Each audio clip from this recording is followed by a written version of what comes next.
Welcome to our second installment of the Wisdom Figures of Preaching that our Preaching of Hospitality program is conducting. And today we're fortunate to speak with Bishop John Flesey, who's Auxiliary Bishop of the Archdiocese of Newark, retired Archbishop for Bergen County.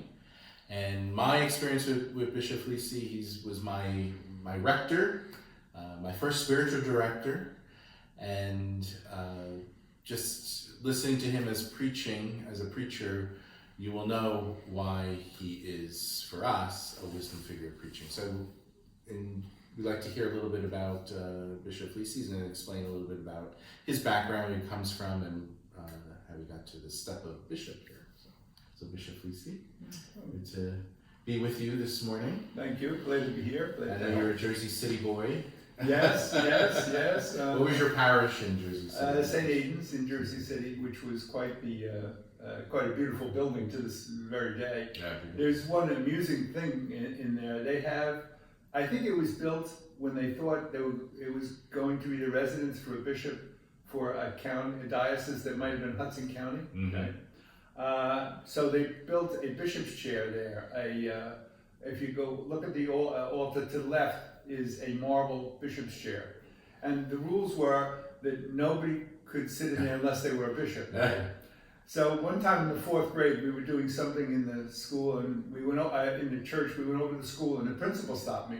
And she said, "Oh, John, I left something in the fourth pew, would you go get it?" So I had been an altar server. I was an altar server. So sure, of course, I went back, I picked it up, I looked around, and the church was empty.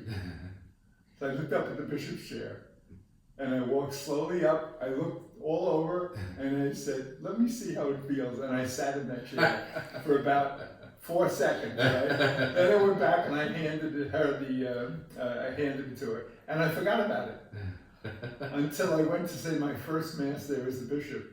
And I kissed the altar. I went to go to the usual. They said, "No, you have to sit in the bishop's chair." And I went, "Oh my God. I did this in the 3rd grade." Be careful. Don't tempt the Holy Spirit. That's right. Oh, you want to be a bishop, do you?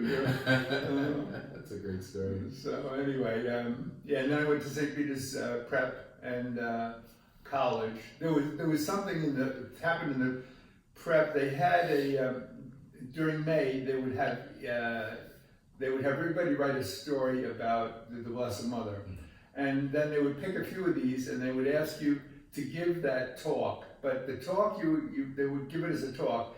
They wanted to give your talk, but it had to be outdoors after the recess ended. So there were 1,100 boys out there who had just finished playing basketball. And they asked me to give, I was one of the ones they picked to go out and give it. So this was technically my first homily. So I gave a talk, "Is Mary really our mother?" And they're all sweating there for basketball. 1,100 guys looking up at me like this, you know. And I said, preaching was easy after that. I was 17, I went through that. So I looked at my graduation book, and we all went, you sign books, so I signed it. And the class valedictorian, who became a renowned physician, wrote in there, instead of John, he said, "Dear Bishop John." Wow. That's based on that. Based on your evaluation. Based on that one talk. So there it is. Between the chair and that. That's right. It was like D. Exactly. When were you ordained a priest for the Archdiocese of Newark? 1969. 1969. Yeah. And then your first assignment? My first assignment, I was St. Bernard's in Plainfield. I was 14 years from 69 to 83. And while I was there, one thing I mentioned, I remember saying to one of the sisters who was the principal of the school, I said, I don't know what to do. So many people are coming to me asking me for advice on things. And I said, I have no real background. And she said, it's a result of your preaching. They like what you're saying. Yeah. And so they're saying, he'll understand me if I... So I decided to take the program offered at Iona. So I went for 3 years to Iona, and I was supervised for half a day once a week at Catholic Charities, and I finished the MS in counseling at Iona. And I found that made a huge difference in my ability to respond to these people who were coming in and saying something you said in your homily struck a note, you know. Yeah. So I found that very, very helpful. Yeah. Yeah. And then from there you went to Rome at some point. Well, I think what happened was yes, I was there 14 years in the parish, and I think what happened was Bishop Marconi became then the regional, area bishop, and he was visiting and evidently there was some thought about sending somebody to the seminary. They wanted somebody who had more background in being a parish priest, but also if they had any background in counseling. Now, I also had, from my seminary experience, the S.T.D from Catholic University. So I had the S.T.D, I also had the MS in counseling, and I was 14 years in a parish. So I think some of them thought, we'll recommend him for work at the seminary, because there was nobody there with really a lot of experience in just ordinary work of the. So yes, I was sent to Rome. I got the license in 2 years license, and then I switched to, then I just stayed on and did the doctorate. And what was your area of study? Like, was your Well, it was interesting because I wanted to combine the background in psychology with the background in theology. So I came up with the topic. I compared the psychological and theological uses of the term intimacy in selected writers. And that's what I was interested in doing. And I took a bit of a risk at the doctoral defense. I wanted to not use notes. Everybody sat at the desk, and sat at the desk. So I said to my director, she said, boy, if you make a mistake on this, it's going to cost you your degree, So I said, but the subject is intimacy. I want to stand in front and talk directly to the people, right? So I had invited both my sisters to come to the defense. Now, in the Angelicum, which is where Pope Leo got his doctorate, there's an amphitheater, right? So one of my sisters is a college professor. So I told her about this dilemma I have to figure out. I said, my initial presentation has to be 20 minutes. I'm trying to do it without notes. So she said, is there an amphitheater? She said, I'll sit in the 4th row. And when I fold my hands like this, you have 1 minute to go. So afterwards, do you know how many people said to me, how did you end on time? How did you manage to do that? So I'm still buying my sister dinner for that, 40 years later. It worked. Yeah. And I mean, just as you're talking about that, I think that has to do with preaching too. Right. In the sense of the timing. Right. But also without notes. Right. How many times you have preached, I've witnessed, your own. Yeah. Collecting your thoughts and then preaching from. Yeah. From that goes back actually to my first experience was at St. Peter's Prep did that without notes. And that was like the first time I said, after this, nothing, anything will be easy. But it was a good help in public speaking. Yeah, that's right. Yeah. And then you came to the seminary, which I know you were spiritual director. Right. And then you taught. Yeah, first I was teaching, and then I was assistant spiritual director in teaching, and then I was made spiritual director, and then after X amount of time, I became the rector and dean. The rector dean. Yeah. And then went back to spiritual direction. Then I took I got a sabbatical for a year, and then I came back, and I was asked to return to help with spiritual direction and teach too. So and when were you ordained a bishop? 2004. As auxiliary specifically for Bergen County. Yes, I was made pastor here, and then regional bishop of Bergen County. But what wasn't realized at the time was that the cell phone and the computer had changed these jobs, had made them much more demanding and difficult, and also much more all the financial problems, and so when the cardinal came to see me after he was first, one of the things he said to me was, I read this, they said you were the Bergen County, and you did all those reports, all those things, but you're also the pastor, and you did 50 confirmations a year.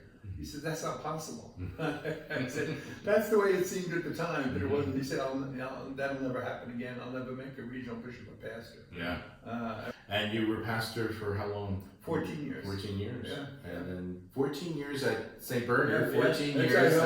That's the number. I made that math myself. I said, wow, this is amazing. 14 years. And now you're retired as yeah. bishop and all that So. Yeah, but I'm quite, I'm almost as busy as I ever was. I'm doing, in fact, I think I have 3 more I'm doing 16 confirmations. And then I get calls from people, could I see you about this, or see you about that? And then I say Mass here several times a week, because he's so busy that anytime he ends up with 2 Masses in a day, your funeral or wedding or something, I take one of them. So I take the one in the chapel there. Right. Yeah. So I'm glad I'm able to help. Right. Be that supportive. Yeah. Yeah. So thank you, Bishop Flesey, for giving us a bit of your background, what brought you to this point. And now we're interested to hear about your preaching and your preaching style, because I know you are, from experience hearing you as a preacher, you are an excellent preacher model for preachers. And I've heard that from so many people in general over the years and all. So I would love to hear more about your preaching style. So how have you prayed with the scriptures in preparation for a homily? So where does that come in first? Yeah. Well, I would call it a reflection on how I reflect rather than strictly prayer. I don't like just pray over it. That's a separate thing I do. I would say I try to reflect. And the first thing I look for is, for this, I first address myself personally. So when I read a passage, I try to find one word, possibly one idea, but even one word which connects with me emotionally, right? And then I say to myself, why is that doing that? What is that bringing about in me? And then I examine that and I think about it. And very often it gives me some ideas to share in the, I try to keep, this not saying strange, I try to keep my homilies mostly centered on one word, whether people realize that or not, because they're looking, you look at John's Gospel, there's magnificent ideas every fourth word, and nobody can absorb all that. So what I do is I just take out one of those words, and like for example, I think last week was love one another. I said, what does this word love mean? I just focused on, and basically I was saying it means to care for the well-being of another, care for their safety, their satisfaction, their development and security. When you do that, a state of love exists between you, but it's not just a romantic word, though that's wonderful. I've blessed those for 50 years, so that's fine. And then I talked about that kind of care for the well-being of another could be both direct, as it is in a family life where they're feeding breakfast to somebody, or it could be indirect, as we had with the building of this church. All those who made contributions are helping and loving the children being baptized, and they're loving the couples being married because they've made it possible for their well-being. So that's the way I just use that one idea of what is the real meaning of love? Does it have extended meanings, right? Not just a romantic meaning. And that's basically what I based the homily on. Sounds a little like Lectio Divina in there too, because that's focuses on whatever pops out at you. Too. Right, what it means something to me. And then is there ways, because then often that's easy to, and one of the things you're saying is like, how do you do this without notes? And the reason is something like that is so personal, it's easy to remember. Right. Like I don't go up there saying I need a note for my name, right? Because I know it. So after I've gone through this process, it's so imbued in me, my thinking about it that way, that it's easy for me to just what I'm doing now. I'm almost sharing by the way, this is what I learned from this, and I'm sharing it, rather than thinking of I'm trying to produce a homily for other people. I'm sharing what has touched my life, and I share it with them. That's really what I try to do in a homily. And because of that, it seems convincing to people. Right. This is really you're talking about, not just talking about something, but you're sharing your own experience of it. So then what lessons have you drawn from the gospel reading that has helped you to invite, welcome, share, and offer compassion in your preaching? Does that come with this reflection that you're doing at all? Yeah, I think so, because it seems personal to people, and also you're describing things about their life, and so they have a feeling that you understand them, and that you're not just talking about theoretical subjects in theology, Right. As I've said, teaching is meant to inform, hopefully to inspire. Mm-hmm. Preaching is meant to inspire, hopefully to inform. Mm-hmm. So you're more I like interested in triggering off a response in them about something in their own lives. And you can't do this with complex ideas. I remember one time this deacon came to me, and he wanted me to review a homily he had written, and it was on Jesus being in the lake with in the boat in the lake with the other disciples. So when he finished, he said, "What do you think?" I said, "It's an excellent lecture. You have analyzed every aspect of that passage. You obviously did research on it, and what you're saying is very, very accurate. I want to try something else with you. I want you to read the passage again, right here and now, and tell me what word strikes you emotionally." "Oh, okay." He looked at, "Oh, okay, here's a word." I said, "What's that?" "Lake." I said, "Why lake?" He said, "We lived near a lake growing up, and my father and I used to go out in a boat in that lake, and I think that's the time we felt closest to each other." I said, "Put that in the homily. That's why this passage about Jesus strikes a chord with you, right?" So he said, "Oh, I see, I get it." "That's it, you got it." So he did, and of course I never thought he'd say anything that relevant, like my father and I spent time in a boat together, but there was an example of it, right? How when he used that, instead of just, I have to study and read about this, when he talked about his own experience in his own life, and it happened to perfectly coincide with, yes, the disciples they were unified with Jesus the same way you felt unified with your father on that lake in the boat. So he said, "Oh, I get it." So hopefully he has in the next 24 years. So anyway, there's an example of and very welcoming, inviting when somebody does share part of themselves. And so often also referred to emotions that people have, so that they understand you understand these things. And I could say something like, the apostles were afraid. We're all afraid, aren't we, sometimes? I know how, and I'll give an example, maybe I had to do this, how frightening it was for me to, then they say, "Oh God, this guy understands," Or, and anger is another one, describe how easy it is to get angry. And then I used the example once when the Olympics are on. I said, I was watching the hurdles the other day, and I noticed something. I said, if I was running in the hurdles, when I got to that first hurdle, I'd stop at that hurdle. I want to know who put the hurdle here. I'd call my lawyer, and I would sue the owner of the company to put the hurdle there. And I said, "What did the hurdler do?" He jumped over it. He did two things. He not only jumped over it, he never looked back. And I said, how often do we look back at the problems in our life and continue to dwell on them, right? Rather than jump on and move ahead. So there's examples of practical examples from things that are happening at the time. Wonderful. Now, parishioners and people that you have connected with, and have they first off given you any feedback to all of this that you with your preaching? Yeah, all the time, really. Yeah. People often say coming out of Mass, that meant something to you. You mentioned this, or that meant. In fact, I had a confirmation where I talked about my own confirmation when I was 12 years old in St. Aidan's, right?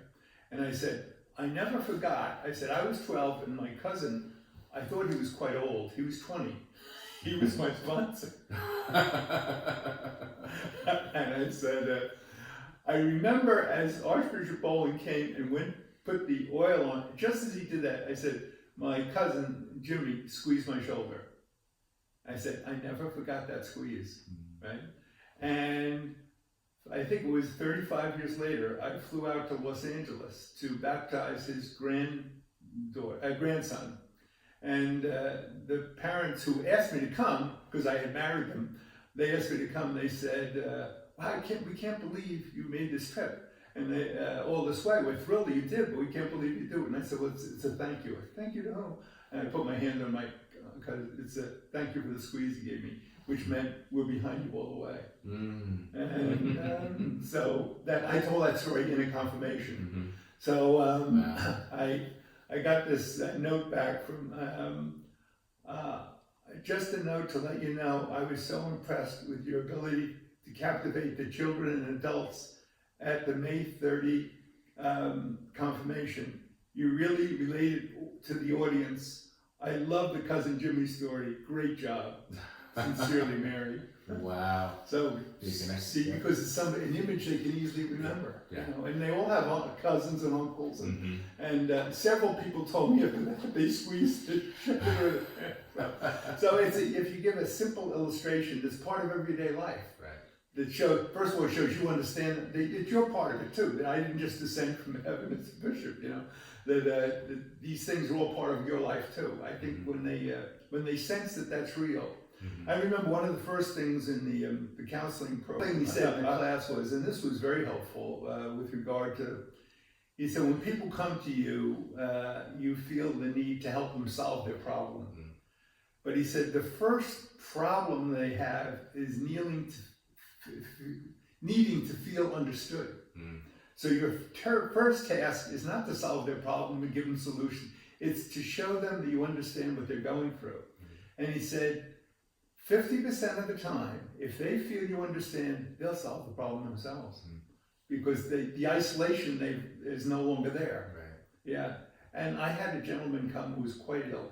And he came to see me because I had cancer 12 years ago and survived it. So he came to see me. And he said at the end, after telling me his story, he said at the end, I know there's no magical solution for this, but somehow just your listening the way you did made me feel so much better. And that was it. We all need to feel understood, right? And that's what. And my thing was, I can't cure this guy cancer. You know, if you get in your head, how am I going to help this guy? What am I going to tell him to do? You know. But he needed to feel understood, and just taking the time to do that and convincing him you understood that. That also was a big, and he's doing quite well, by the way. Wow. Yeah, he's doing quite well. So that can be a big help because you don't feel guilty or guilty for what they're going through or isolated from it. So understanding, I think for the preacher, understanding human emotions is very important. The guilt, the fears, the angers, the joy, the excitement, you know, all this kind of stuff is important for you to be able to appreciate. Yeah. And I guess one of the questions I came up with, just I just shared with you, is have you seen your preaching change from as a priest then to a bishop, or do you feel it's the same? Or? I think the approach I'm using is the same, but my experience, of course, is different. So I'm able to bring into experience and share and have insights into events that I wouldn't have known before. But I think the approach I'm using that I've described before is still the same, which is reflect on in light, because my experience has changed. So when I reflect on this passage in light of myself, try to find a word that speaks to me, it's in light of my life as a bishop now, not in light of, so that's what's different. You know, the insights are different, but the approach I'm using is basically the same. Yeah. And you've been giving us some great insights already on preaching. But for a newly ordained or someone getting ready to go out into preaching, advice or that you would give to a new preacher, both deacons and priests. Yeah. Would you? Yeah. Well, I would say first of all, relax and just be willing to learn from your experience. Don't feel that you have to be, don't have to be Fulton Sheen, right? Having heard Fulton Sheen in person and sitting in front of him, I can tell you nobody could be Fulton Sheen. First of all, they wouldn't have the look. And they wouldn't have the voice. Those two things immediately would eliminate anybody. Because I sat and he mesmerized you with his eyes, and then he slowly spoke in this voice, and I said, don't ever try to imitate that to anybody. You can't be done. So I used sometimes, it was funny with Jim Torr was known for shorter homilies, and sometimes seminary would get up and he would almost like imitate that. And I'd say to him, wait a second. First of all, you don't have the look, and that kind of, second, you don't have the voice. And third, you don't have all the resources that this fellow quotes from Greek and this and that. Don't think because you're short, it's anything remotely like that. So anyway, don't try to imitate him. Let him be him. That's unique. That's unique to him. So And then it was like, okay, we won't try to do that anymore. That's a good idea. So I would say, be yourself.